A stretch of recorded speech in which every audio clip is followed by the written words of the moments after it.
There are people who know what's going on, and one of them is California Congressman Darrell, who is with us this morning. Good morning.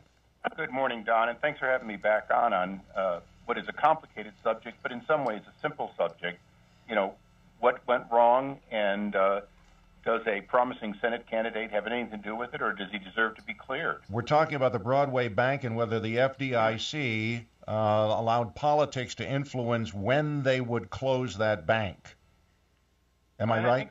Exactly, Don. And although I think that there's even one more than that in the case of Giannoulias, which is, will they issue their final report as required, up or down, well before the election, or will they stall it till after the election, as they clearly intend to do at this time, thus having a, depending upon how you view it, an adverse effect up or down, because if he's not cleared, the shadow lies over him. If he deserves to be cleared, get it over with. Illinois certainly does not want to have a senator who is in doubt right after being sworn in. You've already been down that road once before. We certainly have. And that is why you wrote the FDIC chairwoman, Sheila Bair, asking her why the FDIC waited so long to close this bank when it was obviously severely undercapitalized. Has she responded to you in any way? No, she hasn't, and she's normally above politics, so I'm still hopeful that I will get an answer. We're sending a follow-up request today, trying to, if you will, narrow it. It's perfectly okay for her to say, look, we screwed up. It cost the FDIC about 3 times the average because we delayed in this grossly undercapitalized bank. And yes, we will expedite our investigation because it doesn't actually take 6 months. We can do it in less time, and should. That's all we're really looking for. If Giannoulias is guilty, the voters need to know what his culpability was. If, as many people believe, and could well be true, he'd been separated from the bank. He didn't interfere. His visit to the White House was coincidental and not directly related. Okay, get that behind him so they can make a decision properly. Because the one thing that we don't want to have is we don't want to have a member of the House, my body, or a member of the Senate who you find out too much too late. Well, I think it's interesting that there was a local television station in Chicago. It's the CBS outlet in Chicago. They told Mark Kirk, candidate Mark Kirk, a congressman who was running for Senate against Alexi Giannoulias, they told Mark Kirk they wouldn't cover his race if he didn't stop talking about Broadway Bank. Isn't that a fascinating statement from a news outlet? Yeah. So, well, the question of news outlet sometimes is a problem, and it's one of the problems in America is, look, politicians are going to talk in the forms of sophistry, attacking your opponent because your opponent is saying only nice things about himself or herself. We may not like it, but it's part of politics. I appreciate when news outlets say, look, we're not going to take what you say as fact. We're going to make you prove. We're going to challenge you. We're going to ask you tough questions, and we're going to ask you tough questions about yourself. But for any news outlet who obviously takes one candidate's assertions about the other and brings it up when they're doing the interrogatory to somehow imply that they're not going to take what a candidate says, it's just wrong. I've known Mark Kirk for a long time. He's taken some difficult votes where he thought he was voting his district rather than his party. Those were fair in the primary. You might remember, even though he did very well in the primary, there were a lot of people saying he wasn't conservative enough to be a Republican. That was asked and answered in the primary, as well it should be. I further noted that in your letter, it looks like you are asking for a list of the creditors for Broadway Bank who might have benefited from a delay in shutting that bank and the criteria for closing a bank. Well, absolutely. As you know, your government-led agency, the FDIC, not only takes money from banks, but has full faith and credit. If we run out in that fund, it's you, the taxpayer, that's on the hook. So we have an absolute reason to make sure that it not be political, that these banks be closed at the moment that they're determined to be insolvent, to minimize the loss to all the other banks, and so on. And the FDIC normally does a very good job of getting in there reasonably early, minimizing losses to about 12%, which is a lot of money, but compared to Broadway Bank, which ran 3 times that, we certainly could not. The fund would go bankrupt if it happened every time in these ratios. We're talking with Congressman Darrell Issa, and I wanted to comment that earlier this morning we spoke with Congresswoman Jan Schakowsky, and her response to some questions regarding Greece and the bailout, the $1 trillion bailout, and the fact that the real problem that's coming up is fixing the out of control welfare entitlement spending in Greece. That's going to be the really hard part. And isn't there a lesson we could learn here in this country with our out of control welfare entitlement spending? Her response was, in a deep recession, we must keep spending. And that she said it was a known rule that the government must spend more when you're in a deep recession. Unfortunately, there are 2 answers every business has. If sales are off, you should lower prices. If you're losing money, your problem is not cost. It's not this, it's not that. A reality check is our country was doing well when government represented 18% or less of GDP. I think that's still too high, but we were doing reasonably well. We have creeped that up in total spending to the mid-20s.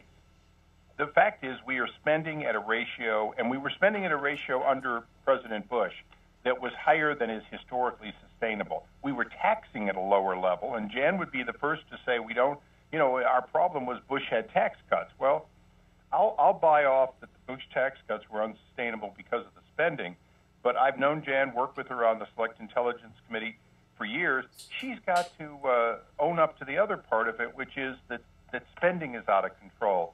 And it's very clear they're looking for a 15 or so % VAT on top of Illinois sales tax to bail out their spending, but that simply is going to mean that a quarter or more of the entire economy is going to go to the federal government, and by the time you get done with state and local, if you're in the top tax bracket, 75% off the top is going to be gone, so you'll have 25% of your liberty left, and that's not scare tactics, that's the reality of government growth. You were one of the few legislators who has had true entrepreneurial spirit. I mean, you were the entrepreneur of the year. You could teach so many of them a lesson about what it takes to run a business. There are so few people in the administration currently who understand what it takes to run a business. You were the entrepreneur of the year back in, 94 or something like that? A long time ago. People always talk about my patents, and I say, yeah, but they've expired.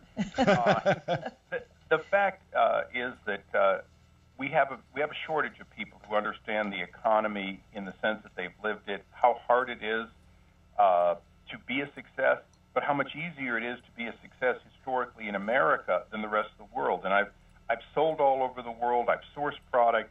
I've even done business in Venezuela, and trust me, to sell in Venezuela over that government's taxes and basically their corruption is hard, and it's a lesson you learn. So when I look at America going the wrong direction, I realize that the opportunity for the person who simply wants to start and build a small business and create some wealth for his family, we're hurting it. And that's one of the things I do try to teach colleagues on both sides of the aisle that, and there's ignorance on both sides of the aisle. The difference is, on the Republican side, they sort of think they believe in the private sector. I just have to convince them that Fortune 500 companies are not where the Republican Party's base is. Those companies are fine, but they can survive in a big bureaucracy. What we need to do is make sure that the person who dreams on their kitchen table of starting a business has that opportunity. And as government grows, it's being eclipsed. Amen. Do you believe that Elena Kagan is a good choice by the president for the Supreme Court? Well, I was asked a similar question. What do you think about the Arizona law? And I said, well, for Arizona, obviously it was a good decision. They believe in it, and it's causing illegal immigrants to leave Arizona, which is what they wanted. For the president, to answer your question, this is a dedicated liberal who has no record, so it's impossible to for her not to be confirmed unless she's got some other activity that would be unrelated. So she's going to be confirmed, and she's going to be confirmed only knowing that dyed-in-the-wool liberal who believes that the Constitution is supposed to change to meet empathy, as the president likes to put it. I think that means that there's a 5-4 court in which 4 members of the court absolutely will change our democracy and our Constitution completely based on what they think is social justice. And it really does make it any one of the others swinging, and we lose every single case involving what the real meaning of the Constitution is. Over in the Senate, they voted down John McCain's amendment to the reform bill, and Yet that they would be called it financial reform. to reform Fannie and Freddie. Do you believe that Fannie and Freddie will ever be reformed? Not under this administration, not under Barney Frank, who keeps changing what he says year after year after year to basically support his agenda, which is he wants poor people to get into houses at whatever it takes in the way of government subsidy, whether or not they can really afford to do the upkeep, to keep the neighborhood the way it's supposed to. And it's one of the fundamental problems that we have in Congress is this idea that the federal government should create the housing base. And, you know, I'm not always popular with Republicans. I blame President Bush just as much because as less and less commercial loans were available and more was falling to the government, President Bush was talking about the highest levels of home ownership. The highest level of home ownership should be based on income being higher and the cost of homes being not higher, that ratio is getting better because that's the home affordability. And, you know, these banks, including Broadway, that are going out of business, they got caught up in the idea that, well, government's always going to bail out and keep this Ponzi scheme going as the bubble got bigger and bigger. You've got to make sure that it's wealth versus cost that's allowing people to enjoy their home and their car and the American dream. It can't be subsidies because you can't subsidize with other people's money forever before you run out of it. And that's what we've done. We've run out of the ability to actually artificially make a home affordable. And now a home's going to have to be affordable based on, I hope, 10 or 20% down of real savings, buying a house for what it's really worth, not what an inflated price, and then being able to make both the payments and the upkeep and insurance and all the other responsibilities that home ownership brings, which often first-time home buyers forget that the mortgage is only a part of the cost of maintaining a home. Exactly. Wonderful points.